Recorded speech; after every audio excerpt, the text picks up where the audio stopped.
Hoy no es como cualquier domingo. Hoy no es como cualquier domingo, no porque haya un predicador nuevo, ¿no? No es porque vamos a continuar con la predicación de Colosenses que hemos estado viendo en la Semana Santa. Realmente, hoy no es como cualquier domingo, porque hoy recordamos el día más importante, el día más esperado, el día que lo cambió todo. Ya es domingo y Jesús resucitó. Así que vamos a iniciar orando. Padre Santo, grande y maravillosa es tu sabiduría. Está por encima de la nuestra. Solo a ti, Señor, se te ocurrió vencer la muerte con la muerte de Cristo. Solo a ti se te ocurrió que el pecado haya tenido su aparente victoria por 2 días, que haya pensado que pudo darle muerte a nuestro Salvador. Pero Padre, horas antes de que fuera entregado nuestro Señor Jesucristo, aun cuando estaba en gran angustia, aun cuando estaba solo, aun cuando fue humillado, burlado, despreciado, azotado y colgado en una cruz, tú, Señor, lo resucitaste al 3er día. Ya es domingo, nuestro Rey resucitó. Ahí está nuestra esperanza, nuestra seguridad. Ayúdanos, Señor, por medio de la predicación, a ver lo fundamental que es la resurrección de tu Hijo para nosotros. Lo oramos en su nombre. Amén. Lee Strobel era un periodista y ateo militante que intentó desacreditar la resurrección de Jesús en su libro El caso de Cristo. Sin embargo, durante su investigación, Strobel se encontró con evidencia que lo llevó a creer en la resurrección y finalmente se convirtió al cristianismo.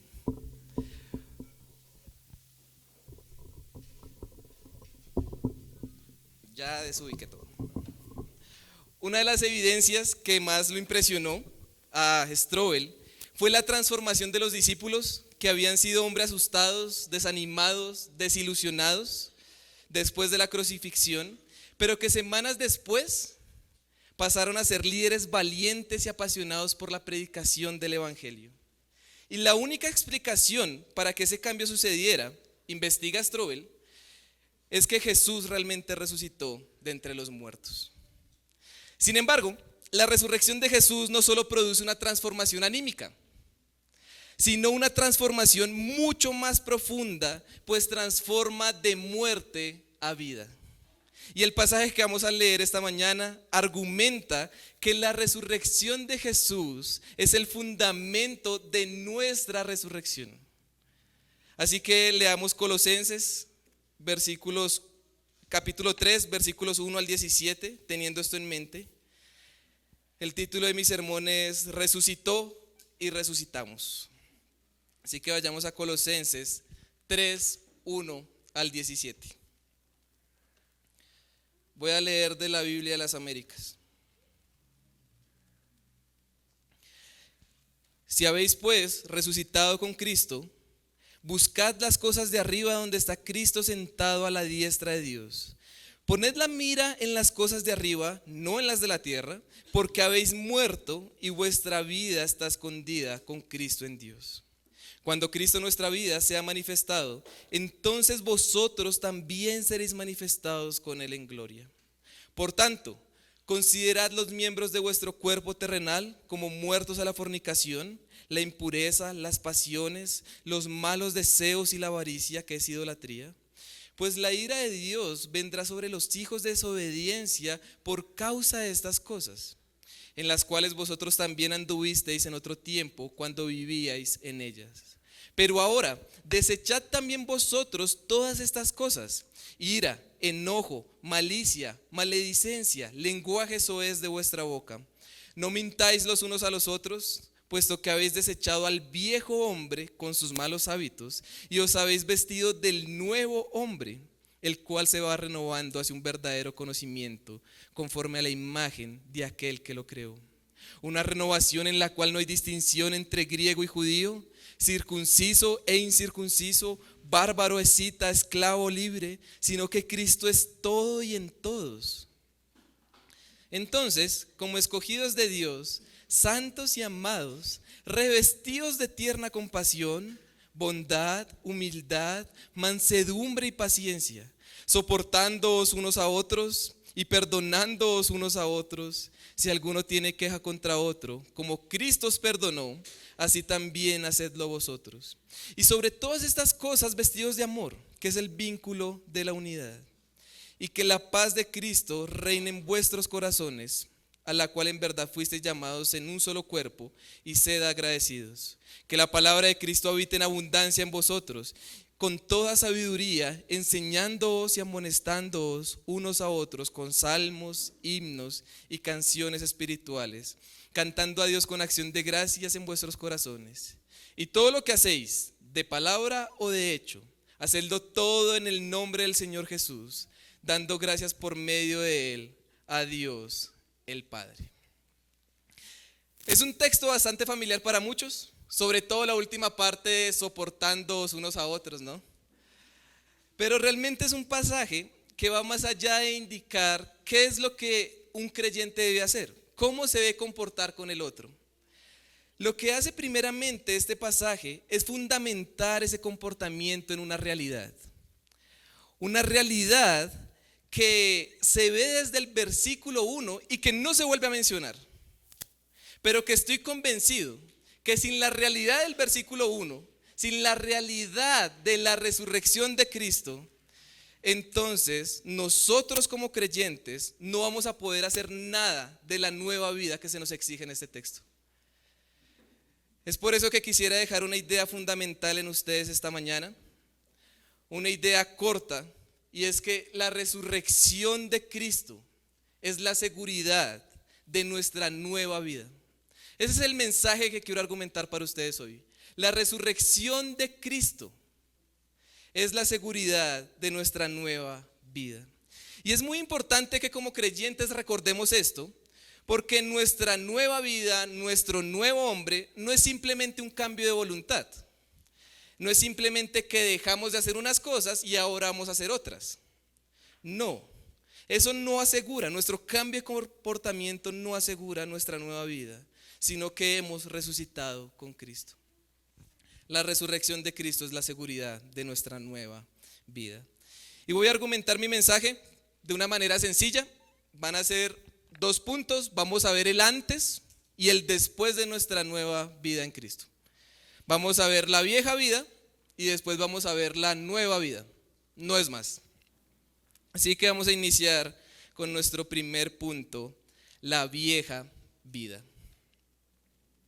Antes de profundizar con la explicación de este punto, quisiera mostrarles cómo los versículos 1 al 4 encierran la idea general de todo nuestro texto. Básicamente es como si fuera la tesis. Es un poco abstracta la tesis de los versículos 1 al 4, pero después versículos 5 al 17 amplía la explicación. Nos va a explicar qué es eso de lo que está hablando en los versículos 1 al 4. Noten 2 cosas de los versículos 1 al 4. Nos van a ayudar para el entendimiento de este pasaje. Lo primero que deben notar es que desde el inicio Pablo hace una distinción, ¿cierto? Una distinción entre las cosas de arriba y las de la tierra. Versículo 2, entre lo celestial y lo terrenal. Pero también en el versículo 3 hace la distinción entre muerte y ¿qué? Y vida, ¿cierto? Está esa distinción entre lo de arriba, lo de abajo, la muerte, la vida. Eso es lo primero que debemos notar. Lo segundo es que esa distinción, según el versículo 1, es si han morido con Cristo, si han muerto con Cristo. Miren cómo el versículo 1 pone la condicional, ¿no? La condición, si han muerto con Cristo, entonces deben vivir de esta manera. No es necesario que la iglesia de Colosas, que es su audiencia, piense que las cosas celestiales o esa vida que tienen es por sus fuerzas, sino que es bajo la condición de haber muerto con Cristo. Sin embargo, lo interesante de este inicio es que no es una invitación a que resuciten. No es una invitación de Pablo a los colosenses a que resuciten, sino más bien es un recordatorio de que ya resucitaron. Y ahora deben vivir de manera consecuente a haber resucitado con Él. Deben vivir poniendo su mirada en las cosas de arriba, no en las de la tierra. Han muerto y su vida ahora está escondida en Cristo. No sé ustedes, hermanos, pero suena un poco abstracto, ¿no? Es difícil de entender de manera completa lo que dice Pablo. ¿Cómo así no poner nuestra mirada en las cosas de la tierra? ¿Cómo así que hemos muerto? Yo me siento vivo, ¿no? ¿Cómo hago eso? ¿Cómo es estar muerto? Bueno, a partir del versículo 5 al 11, lo que es abstracto de la muerte y lo terrenal se empieza a explicar y a aplicar. Así que vamos a entrar de una vez a ver qué es eso. ¿Qué es eso de estar muerto? Hay dos mandatos, dos imperativos que nos dan claridad. Pablo inicia el versículo 5 diciendo que por la realidad de haber resucitado con Cristo, entonces, primer mandato, considerad los miembros de vuestro cuerpo terrenal como muertos. Y ahí es donde nos tenemos que empezar a preguntar, tenemos que empezar a argumentarnos. ¿Por qué considerar algo que ya somos? ¿Acaso no dice Pablo en el capítulo anterior, Colosenses 2, e incluso en Romanos 6, que hemos muerto con Cristo en su muerte? ¿Es cierto, cierto? ¿Sí? ¿Por qué considerar y no decir ustedes están muertos? ¿Por qué Pablo los manda a considerar? Bueno, es considerar, ya que lo que quiere decir es que ya es una realidad, pero que se puede no entender, no utilizar, no vivir esa realidad. Es una realidad que hemos muerto a aquellos pecados que dominan prácticamente a toda la raza humana. La fornicación, la impureza, las pasiones, los malos deseos. La lujuria como tal está impregnada en nosotros.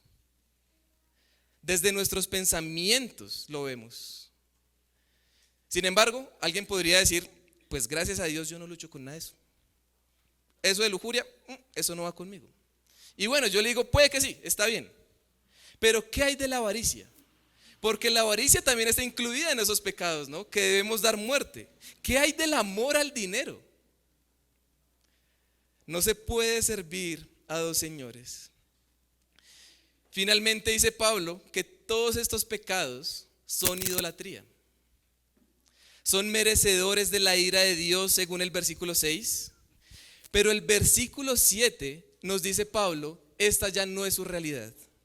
En otro tiempo era que vivían así, pero ustedes que han resucitado con Cristo ya no es su realidad. Era su vieja vida. Era en su vieja vida que estaban muertos en sus pecados y estaban entregados a la lujuria. Pero eso está en el pasado. Considérense muertos. Considérense muertos, pues es una realidad que ahora tienen. En palabras de Martin Lloyd-Jones, después de que se abolió la esclavitud en Estados Unidos, muchos de los ancianos que habían soportado largos años de servidumbre, se les hizo muy difícil entender su nuevo estatus. Escucharon la declaración de que la esclavitud se había abolido y de que eran libres, pero cientos de veces, por no decir miles, en su vida después de la abolición, muchos de ellos no se dieron cuenta de eso. Y cuando veían que se acercaba su antiguo amo, comenzaban a tambalearse, a temblar y a preguntarse si iban a ser vendidos. Tú todavía puedes ser un esclavo en tu experiencia día a día, aun cuando ya no seas un esclavo legalmente.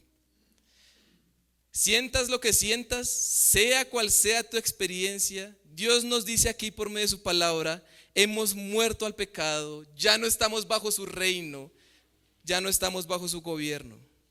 Y si caigo en pecado, ¿cómo lo hago? Es porque no me doy cuenta de quién soy yo. Date cuenta, recuérdalo. Así cierra la cita de Martin Lloyd-Jones. Hermanos, debemos recordar cuál es nuestra realidad. Debemos recordar que si Cristo resucitó, entonces nosotros estamos vivos. Nosotros somos libres. No tiene sentido. Es absurdo que volvamos a nuestra vieja vida. ¿Saben qué debemos hacer con esa vieja vida? Les voy a dar una ilustración, yo creo que para muchos va a ser bastante real. ¿Cuántos han estado en una finca? Ok, hay algunos que hacen así, otros levantan la mano, está bien. Vamos a imaginar que estamos caminando para ir a alimentar a los cerdos. Y cuando ya estamos en su cochinero, el cual tiene mucho estiércol, ¿no?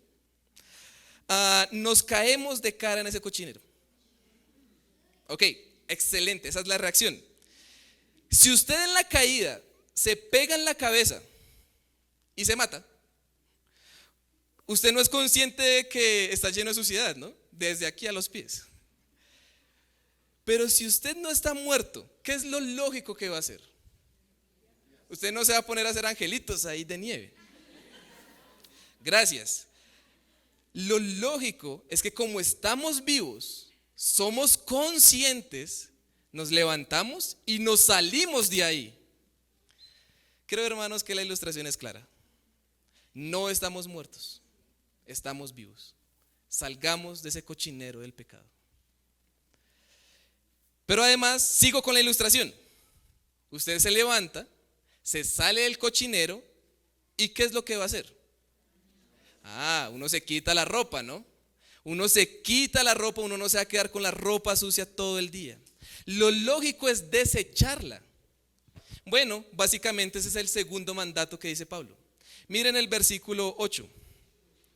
Pero ahora desechad también todas estas cosas. No solamente es fornicación, malos deseos, avaricia, es ira, enojo, malicia, maledicencia, lenguaje soez, mentira. Así que si alguno no se sintió identificado con lo anterior, aquí ya todos entramos, hermanos. Nuestra ira, nuestro enojo no puede ser el mismo. Nuestra lengua es el pequeño gigante que debemos controlar para que no vuelva a la vieja vida. Debemos desechar todas estas cosas, así como desecharíamos la ropa sucia que se untó por el estiércol de marrano, ¿no? Pero no solamente es desecharlo, sino que el versículo 9 nos dice: puesto que habéis desechado al viejo hombre con sus malos hábitos y os habéis vestido del nuevo hombre, el cual se va renovando hacia un verdadero conocimiento conforme a la imagen de aquel que lo creó. Hermanos, el viejo hombre parece difícil desechar. Es difícil, pero tengan la seguridad de que si han resucitado con Cristo, entonces ustedes ya se han vestido del nuevo hombre. Y es algo progresivo, ¿no? Dice que se irá renovando conforme a la imagen de aquel que nos creó. Creo que la exhortación es bastante explícita. No se necesita mucha explicación. Debemos dejar atrás la vieja vida, debemos considerarla como muerta, debemos desecharla. Es cosa del pasado.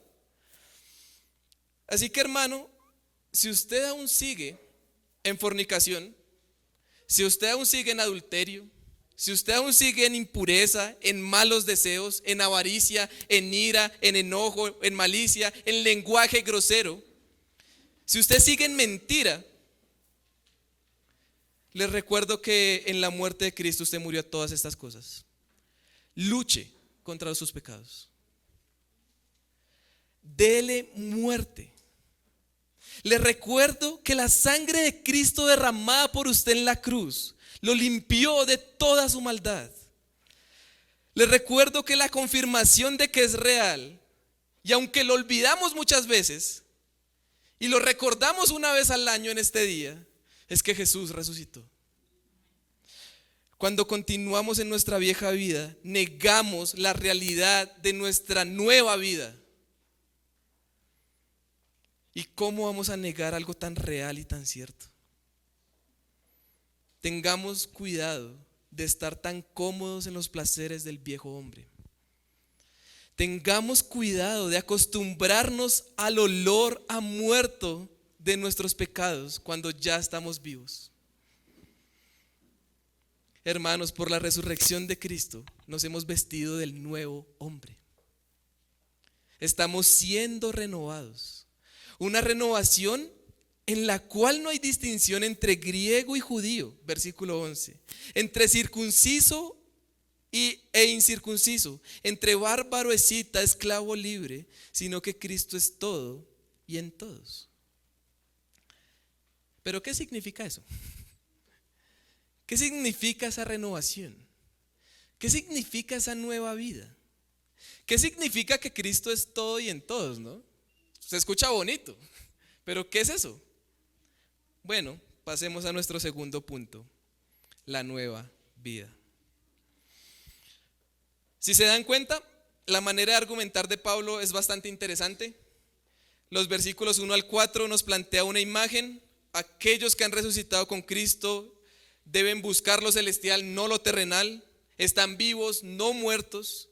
Los versículos 5 al 11 explican qué es eso de estar muerto. Pero ahora los versículos 12 al 17 nos explican qué es eso de estar vivo.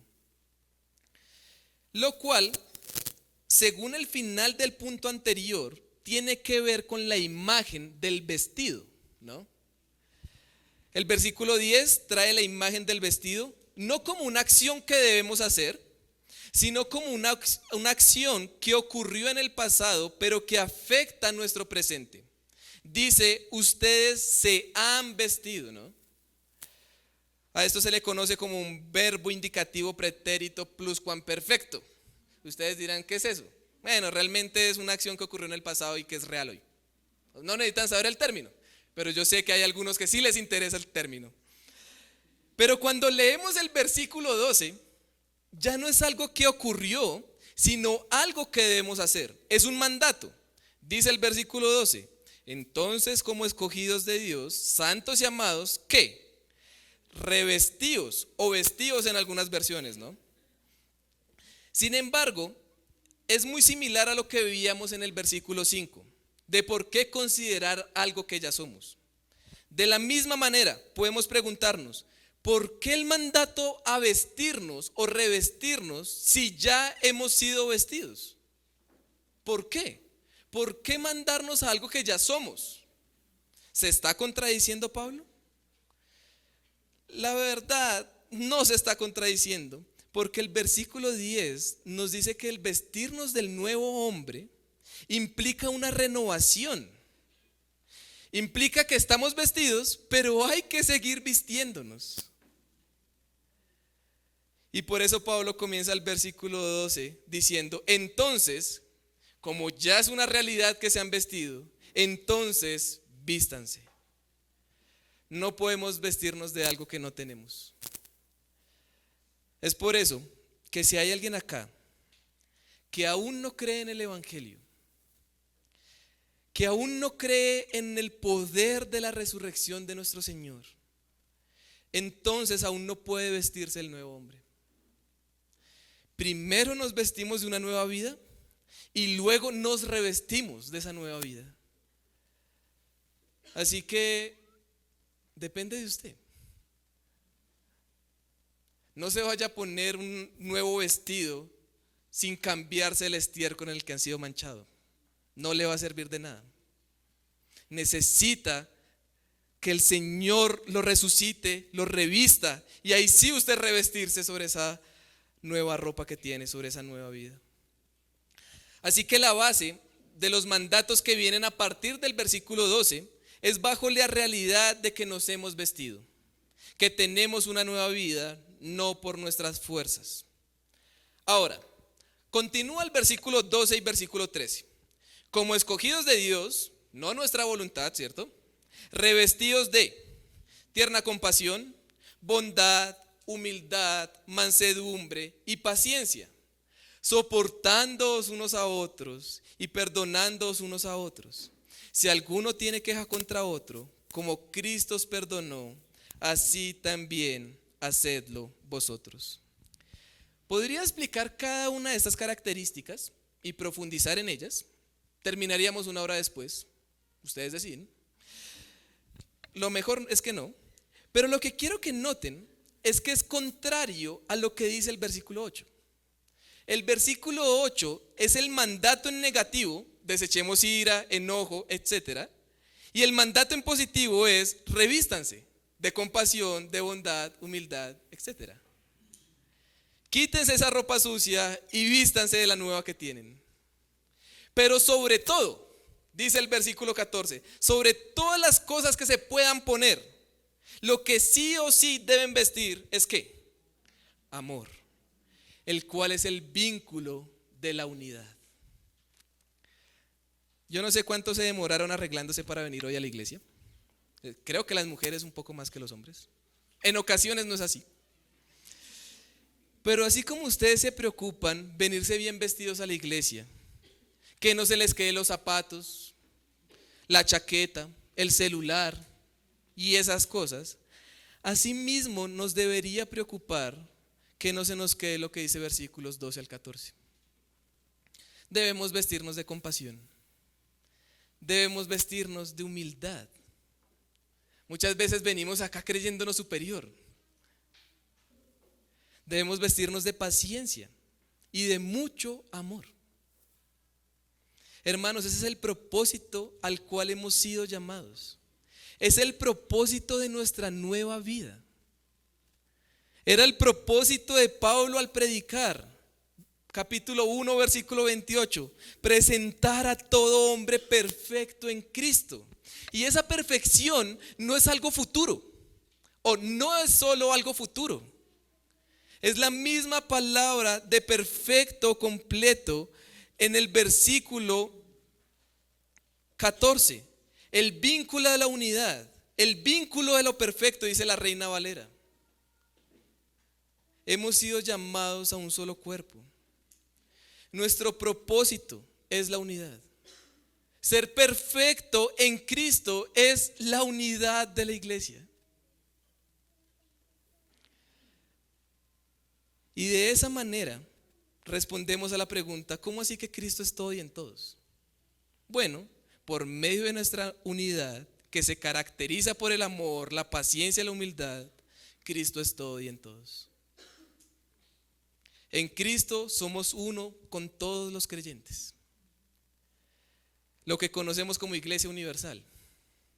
Somos uno en Cristo, aun cuando somos de iglesias diferentes. Nosotros somos uno en Cristo. Y eso es real. Pero hermanos, donde realmente se ve la unidad, donde realmente se ve lo perfecto, es en nuestra iglesia local. Es ahí donde está la pasarela de modas de cómo vestirnos. Es ahí donde vivimos nuestra nueva vida, donde nos soportamos y nos perdonamos. Y aun cuando creamos que eso no pasa, sí pasa. Somos difíciles. A veces nos queda un olor a muerto, pero hay que revestirnos de la nueva vida. Y la nueva vida que tenemos en Cristo no solo afecta nuestras acciones, sino que también afecta nuestra manera de hablar.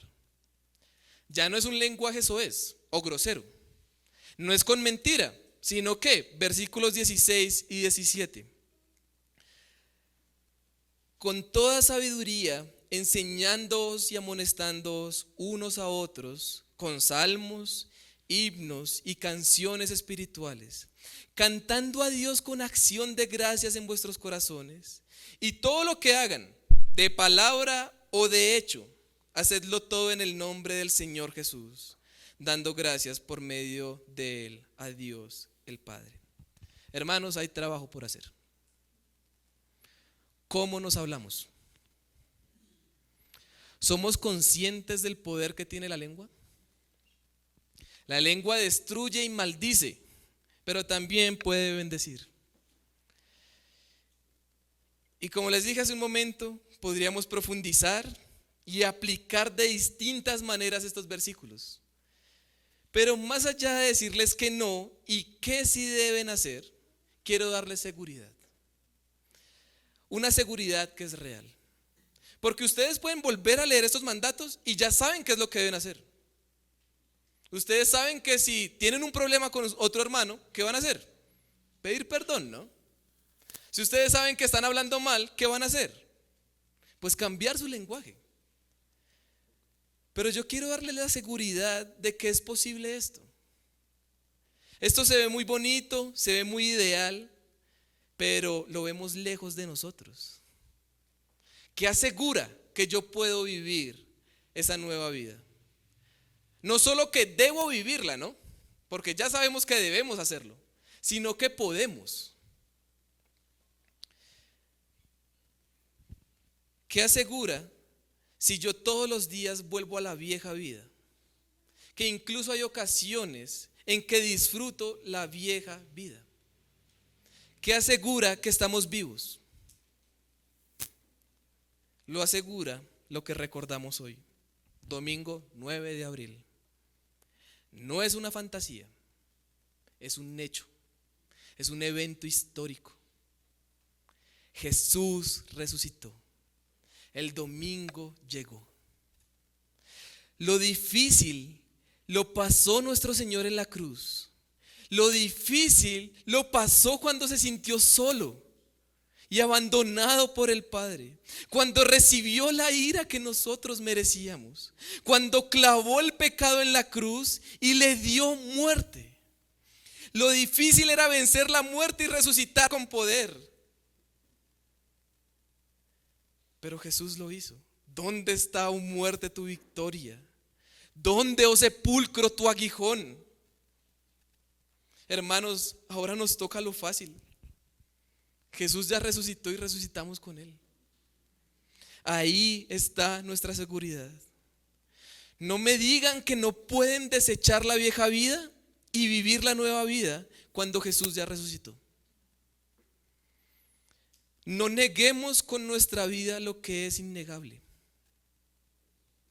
La resurrección de Cristo es la seguridad de nuestra nueva vida. Es mi ruego al Señor que nuestro Señor Jesús no solo lo recordemos en Semana Santa, que no solo en Semana Santa lo veamos fundamental, sino que como Pablo en el versículo 4, recordemos y dependamos de que cuando Cristo, nuestra vida, Jesús no solo nos da una nueva vida, es nuestra vida. Cuando Él se manifieste, entonces nosotros seremos manifestados con Él en gloria. Es seguro, hermanos. El cristianismo no está muerto porque Jesús resucitó. Si Jesús resucitó, nosotros resucitamos. Si Jesús resucitó, morimos a nuestra vieja vida y resucitamos a una nueva vida. Si Jesús resucitó, seremos manifestados con Él.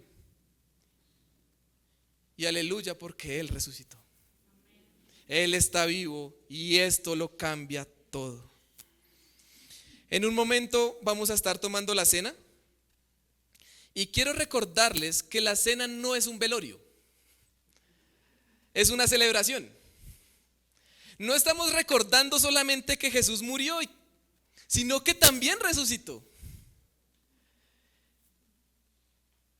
Cuando Jesús resucita, cambia nuestra tristeza en gozo. Así que, ¿cómo vamos a celebrar la cena? Voy a leer una parte de una canción de Matt Papa. Dice así: crecí en un pequeño pueblo, solía cantar en la antigua casa de la iglesia. Allí en el banco donde solía esconderme, aprendí la historia sobre el hombre que murió. Bueno, estaba seguro de haber oído que se levantó. Pero cuando partimos el pan y bebimos la copa, parecía que las caras contaban otra historia. Estaban tan secos como el rancio pan. ¿Me he perdido de algo? ¿Se supone que debía llorar? ¿No escucharon al predicador? ¿Jesús está vivo? Si esto es cierto, esto lo cambia todo. Si esto es real, tengo que decirle al mundo. Si Él es Dios, entonces tengo que elegir. Si creo, entonces debo seguirlo. Y le agregaría una parte más. Si esto es cierto, nuestra vida, nuestra nueva vida es segura. Hermanos, ahí está nuestra esperanza, nuestra seguridad, nuestro gozo. La tumba está vacía, ya es domingo, pasaron los 3 días.